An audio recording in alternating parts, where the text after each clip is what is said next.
This is an excerpt from Coraline, the book by Neil Gaiman, not the movie.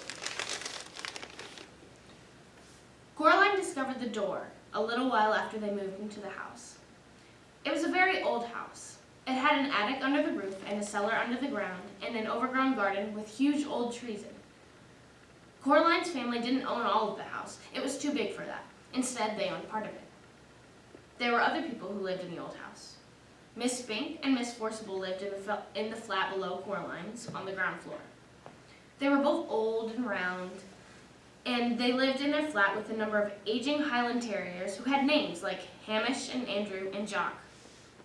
Once upon a time, Miss Spink and Miss Forcible had been actresses, as Miss Spink had told Coraline the first time she met her. "You see, Caroline," Miss Spink said, getting Coraline's name wrong, "both myself and Miss Forcible were famous actresses in our time. We trod the boards, lovey. Oh, and don't let Hamish eat the fruitcake or he'll be up all night with his tummy. It's Coraline, not Caroline." "Coraline," said Coraline. In the flat above Coraline's, under the roof, was a crazy old man with a big mustache. He told Coraline that he was training a mouse circus. He wouldn't let anyone see it. "One day, little Caroline, when they are all ready, everyone in the whole world will see the wonders of my mouse circus. You ask me why you cannot see it now. Is that what you asked me?" "No," said Coraline quietly. "I asked you not to call me Caroline. It's Coraline." "The reason you cannot see the mouse circus," said the man upstairs, "is that the mice are not yet ready and rehearsed. Also, they refuse to play the songs I have written for them. All the songs I have written for the mice to play go oompa, oompa. But the white mice will only play toodle-oodle, like that. I'm thinking of trying them on different types of cheese." Coraline didn't think there really was a mouse circus. She thought the old man was probably making it up. The day after they moved in, Coraline went exploring. There was a well. Miss Spink and Miss Forcible made a point of telling Coraline how dangerous the well was. On the first day, Coraline's family moved in and warned her to be sure she kept away from it. So Coraline set off to explore for it, so that she knew where it was to keep away from it properly. She found it on the third day, in an overgrown meadow beside the tennis court, behind a clump of trees, a low brick circle almost hidden in the high grass. The well had been covered up by wooden boards to stop anyone falling in.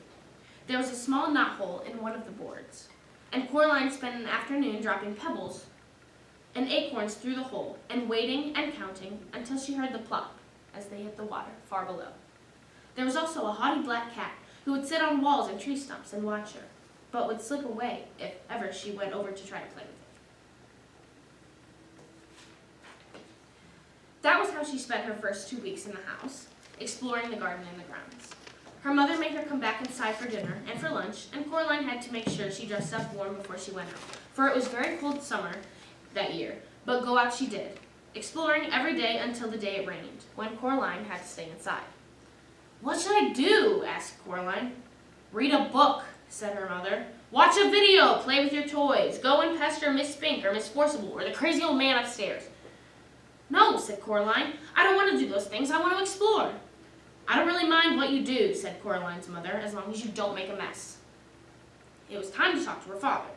Coraline's father was home. Both of her parents worked, doing things on computers, which meant that they were home a lot of the time. Each of them had their own study. "Hello, Coraline," he said when she came in without turning around. "Humph," said Coraline. "It's raining." "Yup," said her father. "It's bucketing down." "No," said Coraline, "it's just raining. Can I go outside?" "What does your mother say?" "She says you're not going out in weather like that, Coraline Jones." "Then no." "But I want to carry on exploring." "Then explore the flat," suggested her father. "Look, here's a piece of paper and a pen. Count all the doors and windows. List everything blue. Mount an expedition to discover the hot water tank, and leave me alone to work." "Can I go into the drawing room?" The drawing room was where the Jones kept the expensive and uncomfortable furniture Coraline's grandmother had left them when she died. Coraline wasn't allowed in there. Nobody went in there. It was only for best. "Can I go into the drawing room?" The drawing room was where the Joneses kept the if you don't make a mess, and you don't Coraline considered this carefully. Then she took the paper and the pen and went off to explore the inside of the flat. She discovered the hot water tank. It was in a cupboard in the kitchen. She counted everything blue, 153. She counted the windows, 21. She counted the doors, 14. Of the doors that she found, 13 open and closed. The other, the big carved brown wooden door at the far corner of the drawing room, was locked. She said to her mother, "Where does that door go?"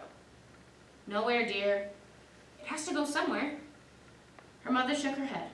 "Look," she told Coraline. She reached up and took a string of keys from the top of the kitchen door frame. She sorted through them carefully and selected the oldest, biggest, blackest, rustiest key. They went into the drawing room. She unlocked the door with the key. The door swung open. Her mother was right. The door didn't go anywhere. It opened to a brick wall. "When this place was just one house," said Coraline's mother, "that door went somewhere. When they turned the house into flats, they simply bricked it up. The other side is the empty flat on the other side of the house, the one that's still for sale." So she shut the door and put the string of keys back on the top of the kitchen door frame. "You didn't lock it," said Coraline. Her mother shrugged. "Why should I lock it?" she asked. "It doesn't go anywhere." Coraline didn't say anything.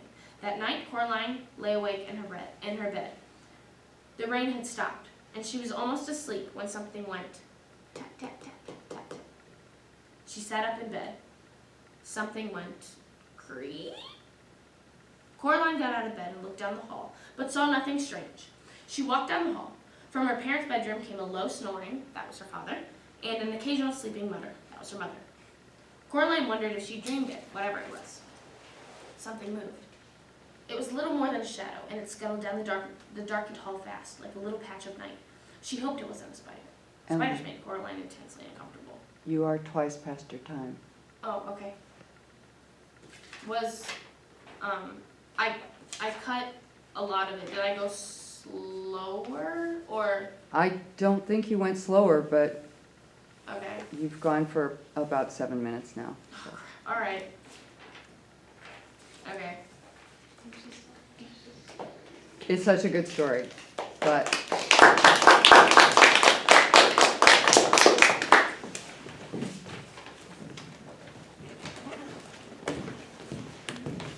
did anybody have some comments I mean, it still sounded really good. for Emily's fun story?